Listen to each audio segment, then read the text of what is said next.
নমস্কাৰ মৰমৰ ছাত্ৰ-ছাত্ৰীসকল সকলোকে পুনৰবাৰ স্বাগতম জনাইছো আসাম ষ্টাডি ইনফো ইউটিউব চেনেলটোলৈ। তো মৰমৰ ছাত্ৰ-ছাত্ৰীসকল এইচএছ সেকেন্ড ইয়াৰ অৰ্থাৎ ক্লাছ 12 ফৰ আসামিছৰ যি প্ৰথম চেপ্টাৰ তোমালোকৰ মোৰ মাটিমুখ দৰ্শন এটো লক্ষ্মীনাথ বেজবৰুৱাদেৱে লিখিছিলে। এই গদ্যটোৰ সকলোখিনি কোৱেশ্যন আনসাৰ আলোচনা কৰিম। ইয়াৰ এই পাঠটোৰ সকলোখিনি ভিতৰুৱা কোৱেশ্যন, তাৰ পৰা ইয়াৰ ইম্পৰ্টেন্ট দৰকাৰী কোৱেশ্যন আৰু অনুশীলনী সকলোখিনি কোৱেশ্যন ক্লিয়াৰ কৰি দিম। গতিকে তোমালোকে ভিডিওটো অকণ স্কিপ নকৰাকৈ শেষলৈকে চাবা। তোমালোকক মই এটাই দায়িত্ব দিম, তোমালোকে প্ৰথমতে মই কিতাপখন দেখাই দিছো, কিছুমানৰ কিতাপ নাথাকিব পাৰে, তো তোমালোকে গোটেই কিতাপখন ভালদৰে চাই লোৱা। ঠিক আছে, গোটেই কিতাপখন তোমালোকে ৰখাই ৰখাই চাই ল'বা। আৰু প্ৰথম তোমালোকে মই এটা কাম দিম, তোমালোকে গোটেই পাঠটো পঢ়িবা। নিজৰ ঘৰত তোমালোকে গোটেই পাঠটো প্ৰথমতে পঢ়িবা, তাৰ পাছতে তোমালোকে এইখিনি কোৱেশ্যন ভালদৰে চাবা। পাঠটো পঢ়িলে তোমালোকে বুজি পাবা, যিহেতু পাঠটো তোমালোকে পঢ়াই থাকে, পাঠটো যথেষ্ট দীঘল পাঠ হয়। পাঠটো যদি তোমালোকে মই পঢ়াওঁ তেনেহ'লে বহুত টাইম লাগি যাব। মই তোমাক গোটেইখিনি ভিতৰুৱা কোৱেশ্যনখিনি আলোচনা কৰিম, লগতে তোমালোকৰ অনুশীলনী কোৱেশ্যনখিনি আলোচনা কৰিম। ঠিক আছে, তোমালোকে পাঠটো ভালদৰে নিজে পঢ়িবা। তাৰ পাছতে তোমালোকে চাবা এইফালে কঠিন শব্দৰ অৰ্থ। এই পাঠটোৰ সকলোখিনি যিখিনি টান টান শব্দ আছে, সেই টান টান শব্দখিনিৰ অৰ্থখিনি তোমালোকক সহায় হোৱাকৈ ইয়াত দিয়া হৈছে।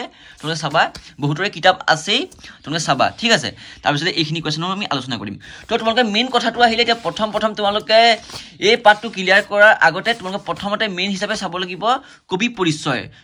লক্ষ্মীনাথ বেজবৰুৱাৰ ওপৰত বহুতে জানেই, তথাপিতো তোমালোকে কবি পৰিচয়টো ভালদৰে চাই ল'বা, যিহেতু কবি পৰিচয়ৰ পৰা হায়াৰ ছেকেণ্ডেৰী পৰীক্ষাত কবি পৰিচয়ৰ পৰা বহুতখিনি কুৱেশ্যন কমন আহে।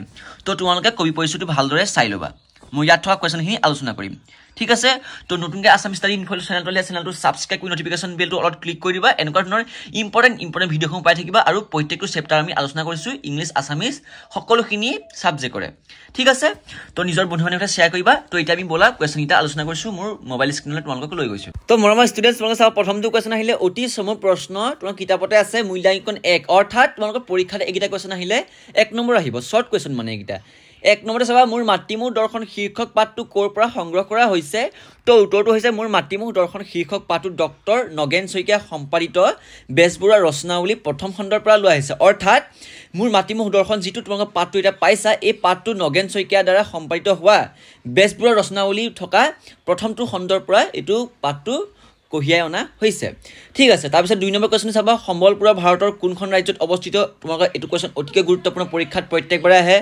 সম্বলপুৰ ভাৰতৰ কোনখন ৰাজ্যত অৱস্থিত বুলি আহে? তো উত্তৰ তোমালোকক উৰিষ্যাত বুলি লিখি দিবা, ডাইৰেক্ট উৰিষ্যা ৰাজ্যত এইটো অৱস্থিত।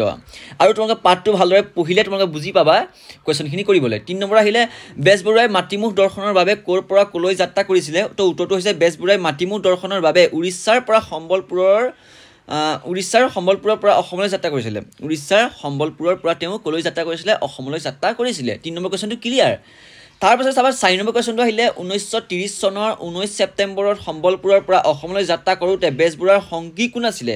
এইটো কুৱেশ্যন তোমালোকে পৰীক্ষাত প্ৰত্যেকবাৰে আহে। তোমালোকে চাবা এইটো কুৱেশ্যন, 1930 চনৰ 19 ছেপ্টেম্বৰত সম্বলপুৰৰ পৰা অসমলৈ যাত্ৰা কৰোঁতে বেজবৰুৱাৰ সংগী আছিলে তেওঁৰ সহধৰ্মিনী প্ৰজ্ঞা সুন্দৰী আৰু সৰু কন্যা। অৰ্থাৎ তেওঁ পত্নী প্ৰজ্ঞা সুন্দৰী আৰু কোন আছিলে? তেওঁৰ লগত তেওঁ সৰুজনী ছোৱালী আছিলে।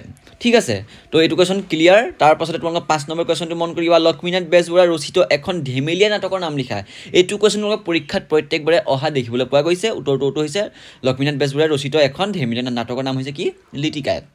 তো লিটিকা এখন হৈছে লক্ষ্মীনাথ বেজবৰুৱাৰ দ্বাৰা ৰচিত একেবাৰে ধেমেলীয়া নাটক। ঠিক আছে, এইটো কুৱেশ্যন ক্লিয়াৰ। শ্বৰ্ট কুৱেশ্যনকেইটা ক্লিয়াৰ। এইবাৰ আমি তোমালোকৰ অনুশীলনী থকা লং কুৱেশ্যনকেইটালৈ আলোচনা কৰিছোঁ।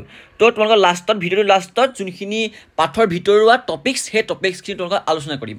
তো তোমালোকৰ প্ৰথমতে অনুশীলনীখিনি ক্লিয়াৰ কৰিলা, যিহেতু তোমালোকৰ যেতিয়া ক্লাছসমূহ ষ্টাৰ্ট হ'ব স্কুলত, তেতিয়া তোমালোকৰ স্কুলৰ মাষ্টৰে প্ৰতিটো পাঠৰে অনুশীলনী তোমালোকৰ কুৱেশ্যনখিনি কৰিব লাগিব। তোমালোকে প্ৰথমতে ক্লিয়াৰ কৰি লোৱা। তো চমু প্ৰশ্ন আহিলে এবাৰ 2 পৰা 3 নম্বৰৰ কুৱেশ্যনখিনি আহিলে। তো 1 নম্বৰত আহিলে, মোৰ মাতৃমুখ দৰ্শন শীৰ্ষক পাঠটিৰ নামাকৰণ তাৎপৰ্য ব্যাখ্যা কৰা। অৰ্থাৎ মোৰ মাতৃমুখ দৰ্শন পাঠটোৰ এটা চমু সাৰাংশ দিবলৈ কৈছে। চমু সাৰাংশ। ঠিক আছে, 2 পৰা 3 নম্বৰ ভিতৰত। তো উত্তৰটো চাবা, কৰ্মসূত্ৰে উৰিষ্যাৰ সম্বলপুৰত থাকিবলৈ যোৱা সাহিত্যৰথী লক্ষ্মীনাথ বেজবৰুৱাৰ কৰ্মব্যস্ততাৰ বাবে দীৰ্ঘদিন ধৰি মাতৃভূমি অসমৰ পৰা আঁতৰি থাকিবলগীয়া হৈছিলে। প্ৰায় 1.5 বছৰৰ পিছত মাতৃভূমি অসমলৈ অহাৰ কথাটো তেওঁ মাতৃৰ মুখ দৰ্শনৰ লগত জিৰাইছে। কথাটো তোমালোকে বুজি পাইছা 1.5 বছৰৰ পিছত মাতৃভূমি অসমলৈ অহাৰ কাৰণে কি হৈছে মাতৃমুখ দৰ্শনৰ লগত ৰিজাইছে বুলি কৈছে সেয়েহে পাত্ৰীৰ নাম হৈছে মোৰ মাতৃমুখ দৰ্শন মোৰ মাতৃমুখ দৰ্শন পাত্ৰী কি কাৰণে হ'ল তোমালোকে হেতু কোৱেশ্যনো পৰীক্ষাত আহিব পাৰে তো তোমালোকে এইটো টপিকছৰ পৰা বুজি পালা ঠিক আছে এইটো কোৱেশ্যন ক্লিয়াৰ কৰি দিছো তাৰ পিছত তোমালোকে 2 নম্বৰ কোৱেশ্যনটো আহিলে মোৰ মাতৃমুখ দৰ্শন শীৰ্ষক পাত্ৰী মাতৃ শব্দৰে কি বুজাইছে তোমালোকে লিখিব লাগিব তাৰ পাছতে কৈছে যে কিমান বছৰৰ পিছত লেখকৰ মাতৃমুখ দৰ্শন হৈছিল তো এইটো কোৱেশ্যন তোমালোকৰ অতিকৈ গুৰুত্বপূৰ্ণ তো উত্তৰটো চাবা মোৰ মাতৃমুখ দৰ্শন শীৰ্ষক পাত্ৰী মাতৃ শব্দৰে কি বুজাইছে মাতৃভূমিক বুজাইছে অৰ্থাৎ মাতৃভূমি কাক বুজাইছে অসমক অসম মাতৃভূমিক বুজাইছে তাৰ পাছতে কৈছে যে প্ৰায় 1.5 বছৰৰ পিছত মাতৃমুখ দৰ্শন হৈছিল কাৰ লেখকৰ ঠিক আছে এইটো কোৱেশ্যন তোমালোকৰ ক্লিয়াৰ তাৰ পাছত আহিলে 3 নম্বৰ কোৱেশ্যন লক্ষ্মীনাথ বেজবৰুৱা কটন কলেজৰ ছাত্ৰসকলে কিদৰে অভিনন্দন জনাইছিল এইটো কোৱেশ্যন প্ৰত্যেকবাৰে আহিছে তো তোমালোকে এইটো কোৱেশ্যন এতিয়াই ৰেড মাৰ্ক দি যোৱা মানে এইটো কোৱেশ্যন তোমালোকে পৰীক্ষাত আহিবই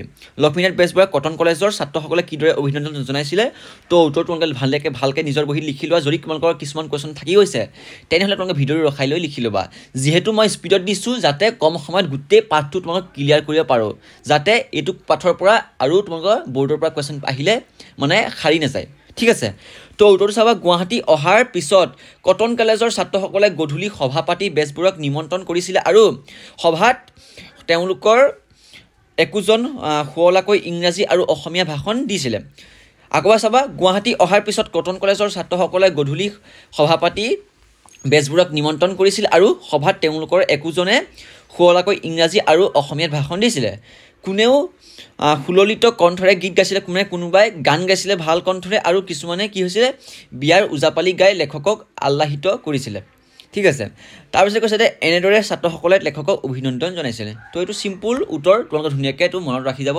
ঠিক আছে এতিয়া তোমালোকে মনত ৰাখি লোৱা যাতে আকৌ তোমালোকে পাছত যেতিয়া আজিৰ পৰা 3-4 মাহৰ পাছত পঢ়িবা তেতিয়া যাতে তোমালোকে এইটো পাঠ অকণমান পঢ়িলে বুজি পাই যোৱা ঠিক আছে এতিয়াই পঢ়ি যোৱা এতিয়াই ক্লিয়াৰ কৰি যোৱা তেতিয়া তোমালোকৰ হায়াৰ ছেকেণ্ডেৰী এক্সামত বহুতখিনি সুবিধা হ'ব যিহেতু আজিকালি কুৱেশ্যন পেপাৰ বহুত টান হ'বলৈ গৈ আছে ঠিক আছে তোমালোকে বুজি পাইছা কথাটো আজিকালি পৰীক্ষাসমূহ বহুত টান হ'বলৈ গৈ আছে গতিকে তোমালোকে এতিয়াই গোটেইখিনি পাঠ ক্লিয়াৰ কৰি যোৱা পাছত যাতে এবাৰ পঢ়িলে তোমালোকে বুজি পাই যোৱা 4 নম্বৰ কুৱেশ্যনটো আহিলে মোৰ মাতৃমুখ দৰ্শনৰ লেখকে উল্লেখ কৰা মজিউ আৰু জ্ঞান কোন আছিলে তো তোমালোকে এইটো চাবা মাজিউ বুলি আছিলে কিন্তু ইয়াত মজিউ বুলি হ'ল কোনো কথা নাই উত্তৰটো হ'ব মোৰ মাতৃমুখ দৰ্শনৰ লেখকে উল্লেখ কৰা মাজিউ আছিল কবি আৰু বিখ্যাত চাহ খেতিয়ক সদাগৰ চন্দ্ৰকুমাৰ আগৰৱালা আৰু জ্ঞান আছিলে কি আৰল কলেজৰ প্ৰিন্সিপাল কোন জে বৰুৱা বেৰিষ্টাৰ এটলৰ এজন হৈছে বেৰিষ্টাৰ এটলৰ তোমালোকে এইটো কুৱেশ্যন চাবা ঠিক আছে প্ৰথমজন কোন সদাগৰ চন্দ্ৰকুমাৰ আগৰৱালা আৰু দ্বিতীয়জন হৈছে কোন আৰল কলেজৰ প্ৰিন্সিপাল কি জে বৰুৱা ঠিক আছে এইটো কুৱেশ্যন ক্লিয়াৰ মনত ৰাখিব এইটো কুৱেশ্যন তাৰপিছত আহিলে 5 নম্বৰ কুৱেশ্যনটো লক্ষ্মীনাথ বেজবৰুৱাৰ গুৱাহাটীক ভাল লগা 3টা কাৰণ উল্লেখ কৰা এইটো কুৱেশ্যন তোমালোকে পৰীক্ষাত আহিব 2টা কাৰণো দিব পাৰে 3টা কাৰণো দিব পাৰে বা এটা কাৰণ তোমালোকে দিব পাৰে পৰীক্ষাত তো তোমালোকে গোটেইকেইটা কাৰণে ক্লিয়াৰ কৰি লোৱা 3টা কাৰণ তোমালোকে ক্লিয়াৰ কৰি লোৱা লক্ষ্মীনাথ বেজবৰুৱাৰ গুৱাহাটীক ভাল লগা 3টা কাৰণ হৈছে প্ৰথমটো কাৰণ তোমালোকে চাবা প্ৰাকৃতিক সৌন্দৰ্য ব্ৰহ্মপুত্ৰৰ মাজৰ উমানন্দ কামাখ্যা অস্ত্ৰকান্ত আদি অল্লেখ অতুলনীয় প্ৰাকৃতিক সৌন্দৰ্যৰে গুৱাহাটী ভৰপূৰ এইসমূহে লেখকক আনন্দ কৰিছিলে বা তেওঁ মনত আনন্দিত কৰিছিলে তো 2 নম্বৰ পইণ্ট চাবা ঐতিহাসিক উৎকৰ্ষ গুৱাহাটী বিভিন্ন ঐতিহাসিক স্থানেৰে ভৰপূৰ এইবোৰে তীৰ্থযাত্ৰীৰ তীৰ্থস্পৃহা পলুৱাব পাৰে এই ঐতিহাসিক স্থানসমূহৰ বাবেও গুৱাহাটী লেখকে বৰ ভাল পায় এইটো হৈছে 2 নম্বৰ পইণ্ট তাৰপিছত চাবা 3 নম্বৰ পইণ্টটো প্ৰাচীন জ্ঞান গৌৰৱৰ গৰিমা গুৱাহাটীত থকা বহু প্ৰাচীন জ্ঞানে প্ৰত্নতাত্ত্বিক প্ৰাচীন জ্ঞানৰ দুৱাৰ মুকলি কৰি মনত বিস্ময় জগাই দিব পাৰে এইবোৰৰ বাবেও গুৱাহাটী লেখকৰ বৰ আদৰৰ এই 3টা পইণ্ট তোমালোকে ক্লিয়াৰ কৰি লোৱা এতিয়াই ক্লিয়াৰ কৰি লোৱা ঠিক আছে আৰু লিখি ল'বা যদি থাকি গৈছে ভিডিঅ'টো ৰখাই তোমালোকে লিখি ল'বা ভিডিঅ'টো এটা লাইক কৰি নিজৰ বন্ধু বান্ধৱীলৈ শ্বেয়াৰ কৰা যাতে সকলোৱে এইখিনি কুৱেশ্যন ক্লিয়াৰ কৰি ল'ব পাৰে আৰু এইটো পাঠ ক্লিয়াৰ বেলেগ ভিডিঅ' তোমালোকে চাবলৈ দৰকাৰ নাই বেলেগ জিবিডি কিবাকিবি কিতাপ তোমালোকে এক্সট্ৰা কিনিবলৈ দৰকাৰ নাই আমাৰ চেনেলটোত তোমালোকে Assamese English political science education ছায়েন্সৰ ছাবজেক্ট সকলোখিনি পাই যাবা ঠিক আছে তাৰপাছত আহিলে তোমালোকৰ দীঘল প্ৰশ্ন 4 পৰা 5 নম্বৰীয়া কুৱেশ্যন এই দীঘল প্ৰশ্নকেইটা তোমালোকে ক্লিয়াৰ কৰি লোৱা তোমালোকৰ এইকেইটা পাঠত থকা কুৱেশ্যন 1 নম্বৰ আহিলে মোৰ মাতৃমুখ দৰ্শন পাতিৰ আধাৰত লক্ষ্মীনাথ বেজবৰুৱাই সম্বলপুৰৰ পৰা গুৱাহাটীলৈ কৰা ৰেল যাত্ৰাৰ চম বিৱৰণ আগবঢ়োৱা তো তোমালোকে গোটেই উত্তৰটো চাই লোৱা কৰ্মসূত্ৰে উৰিষ্যাৰ সম্বলপুৰত থাকিবলৈ লোৱা সাহিত্যৰথী লক্ষ্মীনাথ বেজবৰুৱাই কৰ্মব্যস্ততাৰ বাবে দীৰ্ঘদিন ধৰি মাতৃভূমি অসমলৈ আহিব পৰা নাছিল। অৱশেষত 1930 চনৰ 19 ছেপ্টেম্বৰত সম্বলপুৰৰ পৰা অসমলৈ বুলি যাত্ৰা আৰম্ভ কৰে। সংগী আছিলে তেওঁ কোন? পত্নী অৰ্থাৎ সহধৰ্মিনী প্ৰজ্ঞা সুন্দৰী আৰু সৰুজী। বেংগল নাগপুৰ ৰেলেৰে সম্বলপুৰৰ পৰা 2 ঘণ্টা যাত্ৰা কৰি তেওঁ জাৰচুগুড়া জংচনত নামে আৰু তেওঁ তাৰ পৰা কলিকতা অভিমুখী ৰেলত উঠে। তেওঁলোকে লগতে কি হৈছিলে, খোৱা বস্তু নিয়া নাছিল আৰু যাৰ বাবে তেওঁৰ পৰিয়ালটো ভোকে লঘোণে যাব লগা হৈছিলে। 29 ছেপ্টেম্বৰৰ ৰাতি 8 মান বজাত তেওঁ কলিকতাত নামি এঠাইত এমুঠি খাই নিশাটোৰ বাবে জিৰণি ল'লে। কলিকতাৰ পৰা অসম অভিমুখী যাত্ৰা আকৌ গাড়ীখনত অত্যাধিক যাত্ৰী উঠিও লেখকৰ পৰিয়ালত যথেষ্ট আহকালত পেলালে। মই স্পীড কৈছোঁ কাৰণে মোৰ অলপ প্ৰনাউন্সিয়েশ্যন ভুল হ'ব পাৰে, তোমালোকে শুদ্ধ কৰি ল'বা। যিহেতু এইখিনি অসমীয়া আখৰ তোমালোকে ভালদৰে বুজি পাবাই, মই যিটো কৈ আছোঁ তোমালোকে একেবাৰে বুজি পাই গৈছা। 21 ছেপ্টেম্বৰত লেখকৰ পৰিয়ালে শিয়ালদাহ ষ্টেচন এৰি 22 ছেপ্টেম্বৰত গুৱাহাটীত উপস্থিত হয়হি। তাৰ পাছৰ তোমালোকে চাবা, পাছৰতে আছে মোৰ মাতৃমুখ দৰ্শন পাঠটোত লেখকে উল্লেখ কৰা মহাদেৱৰ কৃষি কৰ্মৰ কাহিনীটো তোমাৰ নিজৰ ভাষা লিখা। এই যিখিনি কুৱেশ্যন আছে তোমালোকক গোটেই পাঠটো পাৰ্ট হিচাপত দিয়া হৈছে। প্ৰথমতে দিলে তেওঁ অসমলৈ আহোঁতে ৰেল যাত্ৰাৰ কিছু বিৱৰণী আগবঢ়াবলৈ ক'লে, তো তোমালোকৰ বিৱৰণীটো কৈ দিলোঁ। তাৰপাছতে এইবাৰ তোমালোকক দিছে যে মোৰ মাতৃমুখ দৰ্শন পাঠত লেখকে উল্লেখ কৰা মহাদেৱৰ কৃষি কৰ্মৰ কাহিনীটো তোমাৰ নিজৰ ভাষাত উল্লেখ কৰা। তোমালোকে পাঠটো পঢ়িলে গোটেই কথাখিনি বুজি পাই যাবা। ঠিক আছে, তো এইটো কুৱেশ্যন তোমালোকে নিজেই ক্লিয়াৰ কৰি লোৱা। তোমালোকক মই দেখাই দিছোঁ লং কুৱেশ্যন, এনে টাইমটো খৰচ কৰি লাভ নাই। যদি কিবা বুজি নোপোৱা তোমালোকে কমেণ্ট বক্সত জনাবা, কোনো কথা নাই, কমেণ্ট বক্স খোলা আছে। যদি বুজি নোপোৱা মই বুজাই দিবলৈ চেষ্টা কৰিম। আৰু এই কুৱেশ্যনখিনি গোটেই PDF-টো যদি তোমালোকে লাগে তেনেহ'লে আমাৰ হোৱাটছআপ চেনেলত জইন হ'বা। ডেছক্ৰিপশ্যনতে লিংক আছে, সেই হোৱাটছআপ চেনেলত জইন হ'বা। বহুতো ষ্টুডেণ্ট জইন হৈ আছে, তাত আমি গোটেই PDF-টো তোমালোকক চেণ্ড কৰি দিম এইটো পাঠৰ। ঠিক আছে, তাৰপাছতে কুৱেশ্যনটো আহিলে হাঁহু কোন আছিলে। এইটো কুৱেশ্যন খুবেই গুৰুত্বপূৰ্ণ, এতিয়াই তোমালোকৰ ৰেড মাৰ্ক দি যোৱা। হাঁহু কোন আছিলে, এওঁলোকক কি কাৰণে সৃষ্টি কৰিছিল লিখা। হাঁহু কোন আছিলে আৰু এওঁলোকক কি কাৰণে সৃষ্টি কৰিছিল লিখা। তো উত্তৰটো চাবা, হাঁহু আছিলে পাৰ্বতী মানস পুত্ৰ আছিল। তেওঁলোক কাৰ মানস পুত্ৰ? পাৰ্বতীৰ। মহাদেৱে কাম বন নকৰি ভাং ধতুৰা খাই ঘৰতে বহি থকা দেখি এদিন পাৰ্বতীয়ে ককৰ্থনা কৰিলে, ঘৰতে বিষ ভটু আছে, ঘাঁহ পানী খাই নুদুকাকৈ হৈছে। কাৰ কথা কৈছে? মহাদেৱৰ কথা কৈছে। তাৰেই হাল বাই খেতি বাতি ধৰি ধান এগালমান আৰ্জিব পাৰে বুলি ধিক্কাৰ দিছে। পাৰ্বতীৰ কথা শুনি মহাদেৱৰ বৰ বেজাৰ লাগি লগে লগে খেতি কৰিবলৈ যাবলৈ দৃঢ় সংকল্প ল'লে আৰু বিষভৰ ওপৰত উঠি পথাৰলৈ গ'ল। কৃষিকৰ্ম আৰম্ভ হ'ল। কিছুদিনৰ পিছত খেতি কৰি গোটেইখন উভৈনদী কৰি পেলালে। খোৱা তোমালোকৰ স্পেলিং চাবা, খোৱা গুচিল, অৰ্থাৎ টোপনি যোৱা আৰু খোৱাটো গুচিলে। ঘৰলৈ আহিবলৈ এৰিলে, তেওঁ মহাদেৱে ঘৰলৈ আহিবলৈ এৰিছিলে। ইফালে হিতে বিপৰীতে হোৱা পাৰ্বতীৰ সমস্যাত পৰিলে, অৰ্থাৎ পাৰ্বতীয়ে ভয় কৰিছে। তেওঁ ইমান খেতি কৰিবলৈ গ'ল, কিন্তু ঘৰলৈও নহা হ'ল, নোখোৱাও হ'ল আৰু শুবলৈও নহা হ'ল। তেওঁ ভয় কৰিছে, সেইকাৰণে গিৰিয়েকক ঘৰলৈ মাতিবলৈ আনিবলৈ নন্দী ভিন্দিক তেওঁ পঠাইছিলে, কিন্তু তেওঁ নাহিলে।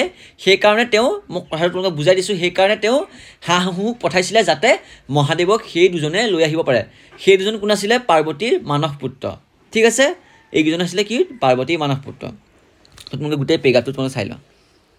ঠিক আছে, তাৰপাছতে নেক্সট কুৱেশ্যনটো আহিলে 4 নম্বৰ কুৱেশ্যনটো। ডিব্ৰুগড়ত গোটাচেৰে কথাই মোক বৰ সন্তোষ দিছিলে, ডিব্ৰুগড়ত কোনবোৰ কথাই বেজবৰুৱাক সন্তোষ দিছিলে বুজাই লিখা। এই দীঘল কুৱেশ্যনটো তোমালোকে চাই লোৱা। এই দীঘল কুৱেশ্যনটো গোটেই কুৱেশ্যনখিনি মই লাহে লাহে দেখাই দিছোঁ, গোটেইটো তোমালোকে ক্লিয়াৰ কৰি লোৱা। গোটেইটো আছে, ক্লিয়াৰ কৰি লোৱা। তাৰপাছতে আহিলে তোমালোকৰ মেইন কুৱেশ্যনটো আহিলে 5 নম্বৰ কুৱেশ্যনটো। লক্ষ্মীনাথ বেজবৰুৱাৰ মতে বিদেশী নাটকৰ অসমীয়া অনুবাদ কেনে হোৱা উচিত বুজাই লিখা। তো এই কুৱেশ্যনটো উত্তৰটো চাবা, নাট মঞ্চায়নৰ ক্ষেত্ৰত মৌলিক নাটৰ অভিনয় সৰহ কৰিবলৈ পৰামৰ্শ দি বেজবৰুৱাই কৈছিল যে বিদেশী নাটক মঞ্চায়ন কৰাত তেওঁ বৰ সন্তোষ পালেও ঘোৰ বিৰোধী নহয়। অৱশ্যে তেনে নাটকবোৰৰ অনুবাদ প্ৰকৃত অসমীয়া অনুবাদ হ'ব লাগে বুলি উল্লেখ কৰিছে। ভাল বিদেশী নাটকৰ উৎকৃষ্ট ভাৱ সম্পদেৰে অসমীয়া সাহিত্যৰ সৌন্দৰ্য বঢ়োৱাটো অতি শুভন কথা বুলি তেওঁ উল্লেখ কৰিছে, কিন্তু সেয়া কৰিবলৈ যাওঁতে বাৰী বঙলোৱা অনুবাদ নকৰি আচল অসমীয়া অনুবাদ হোৱা উচিত বুলিও তেওঁ পৰামৰ্শ দিছে। ঠিক আছে, এইটো কুৱেশ্যন তোমালোকৰ ক্লিয়াৰ। 5 number কুৱেশ্যনটো clear. এইবাৰ আহিলোঁ তোমালোকৰ এই 5 নম্বৰলৈকে তোমালোকৰ গোটেই অনুশীলনীখিনি ক্লিয়াৰ হৈছে। 5 নম্বৰলৈকে তোমালোকৰ আছে, কিতাপখন তোমালোকে মিলাই চাবা। ঠিক আছে গোটেইটো তোমালোকে লিখি ল'বা এবাৰ আহিছে তোমালোকৰ অতিৰিক্ত প্ৰশ্ন উত্তৰ অৰ্থাৎ গোটেই পাঠৰ ভিতৰৰ প্ৰশ্নখিনি আৰু সেই প্ৰশ্ন মানে এইখিনি হৈছে তোমালোকৰ টপিকখিনি দি দিম তোমালোকৰ টপিকখিনি তোমালোকে চাই ল'বা ধুনীয়াকৈ গোটেই টপিককেইটা লিখি লোৱা প্ৰথমটো টপিক চাবা অতিকৈ মষ্ট ইম্পৰ্টেণ্ট টপিক বেজবৰুৱাই চাকৰি কৰা কোম্পানীটোৰ নাম আছিল বাৰ্ট কোম্পানী আছিল তোমালোকে এইটো চাই ল'বা প্ৰথমটো ইম্পৰ্টেণ্ট টপিকছ 2 নম্বৰ টপিক চাবা ভমৰংগ শেক্সপিয়াৰৰ কমেডি অফ এৰছ নাটকৰ অনুবাদ তো তোমালোকে এইটো 2 নম্বৰ পইণ্ট তাৰপিছত 3 নম্বৰ আহিলে শেক্সপিয়াৰৰ কমেডি অফ এৰছ নাটকখনৰ অসমীয়া অনুবাদৰ লগত জড়িত ছাত্ৰ কেইগৰাকী হ'ল ৰমাকান্ত বৰকাকতি ঘনশ্যাম বৰুৱা ৰত্নধৰ বৰুৱা আদি ঠিক আছে এইটো তোমালোকৰ হৈছে 3 নম্বৰ পইণ্ট ক্লিয়াৰ কৰি লোৱা 4 নম্বৰ পইণ্টটো চাবা লক্ষ্মীনাথ বেজবৰুৱাক আধুনিক সাহিত্যৰ কাণ্ডাৰী বুলি কোৱা হয় তোমালোকৰ কুৱেশ্যনটো আহিব যে লক্ষ্মীনাথ বেজবৰুৱাক আধুনিক সাহিত্যৰ কি বুলি কোৱা হয় বা আধুনিক সাহিত্যৰ কাণ্ডাৰী বুলি কাক কোৱা হয় তেতিয়া তোমালোকে লিখিব লাগিব যে লক্ষ্মীনাথ বেজবৰুৱাক তাৰপাছত কুৱেশ্যন 5 নম্বৰ টপিকটো আহিলে বেজবৰুৱাৰ ৰচিত একমাত্ৰ উপন্যাস কি হৈছে পদুম কৰি তো বেজবৰুৱাৰ ৰচিত একমাত্ৰ উপন্যাসখন কি হৈছে পদুম কৰি তোমালোকৰ MCQ আহিব তাৰপাছত আহিলে বেজবৰুৱাই 1924 চনত গুৱাহাটীত অনুষ্ঠিত হোৱা অসম সাহিত্য সভাৰ অধিৱেশনৰ সভাপতিত্ব কৰিছিলে মই তোমালোকক এটা কাৰণে কৈছিলোঁ যে কবি পৰিচয়টো চাবৰ কাৰণে কবি পৰিচয়টোৰ পৰা প্ৰায়খিনি কুৱেশ্যন আহে তোমালোকৰ হায়াৰ ছেকেণ্ডেৰী পৰীক্ষাত গতিকে তোমালোকে এই টপিককেইটা চাই থবা বেজবৰুৱাই 1924 চনত গুৱাহাটীত অনুষ্ঠিত অসম সাহিত্য সভাৰ অধিৱেশনত সভাপতিত্ব কৰিছিলে পাছৰ টপিকটো আহিলে বেজবৰুৱাৰ ৰচিত বুৰঞ্জীমূলক নাটক কেইখন হ'ল জয়মতী কোঁৱৰী চক্ৰধ্বজ সিংহ বেলি মাৰ তো তোমালোকে চাবা বেজবৰুৱাৰ ৰচিত বুৰঞ্জীমূলক নাটক কেইখন হৈছে জয়মতী কোঁৱৰী চক্ৰধ্বজ সিংহ বেলিমাৰ তো মৰমৰ ষ্টুডেণ্টসকল আজি তোমালোকৰ এইটো পাৰ্ট পুৰা ক্লিয়াৰ অতিৰিক্ত প্ৰশ্নৰ লগতে পাঠটোৰ সকলোখিনি দৰকাৰী প্ৰশ্নোত্তৰ আলোচনা কৰিলোঁ আৰু অলপ বুজাই দিলোঁ যদি কয় বুজি নোপোৱা তোমালোকে কমেণ্ট বক্সত জনাবা আৰু নতুনকৈ আছাম ষ্টাডি ইনফো লৈ আহিলে চেনেলটো ছাবস্ক্ৰাইব কৰি নটিফিকেশ্যন বেলটো অলপ ক্লিক কৰিবা আৰু বাকীখিনি চেপ্টাৰ চাবৰ কাৰণে তোমালোকে আছাম ষ্টাডি চেনেলটো ভিজিট কৰা তাত তোমালোকে পাই যাবা ঠিক আছে তো মৰমৰ ষ্টুডেণ্টসকল আজিৰ ভিডিঅ'টো ইমানেই ধন্যবাদ নহ'লে তোমালোকে প্লেলিষ্টত গৈ চাবা ক্লাছ 12 আছামিজ ক্লাছ 12 ইংলিছ সকলোখিনি তোমালোকে পাই যাবা ঠিক আছে তো আজিৰ ভিডিঅ'টো ইমানেই ধন্যবাদ নিজৰ বন্ধুসকলৰ লগত শ্বেয়াৰ কৰিবা